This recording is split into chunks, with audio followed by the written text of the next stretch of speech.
మీరు కూర్చున్న చోటనే హ్యాండ్ ఫ్యాట్ తగ్గాలనుకుంటున్నారా? అయితే రెగ్యులర్గా ఈ వర్కౌట్ చేయండి. నేను చేస్తాను చూడండి.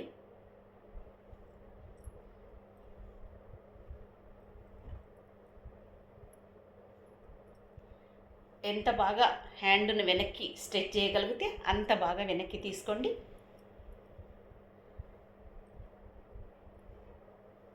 ఈ విధంగా ఒక 50 కౌంట్స్ చేయండి. సెకండ్ వన్ నేను ఇప్పుడు చేస్తాను చూడండి.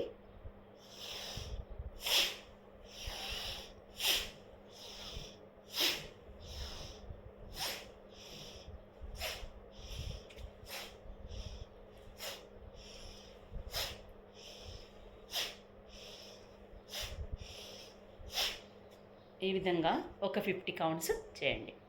ఇవి బ్రీత్ ఇన్ బ్రీత్ అవుట్ చేస్తూ చేయొచ్చు. రెగ్యులర్గా ఇవి ప్రాక్టీస్ చేస్తే మీ హ్యాండ్ ఫ్యాట్ ఈజీగా తగ్గుతుంది. Thank you.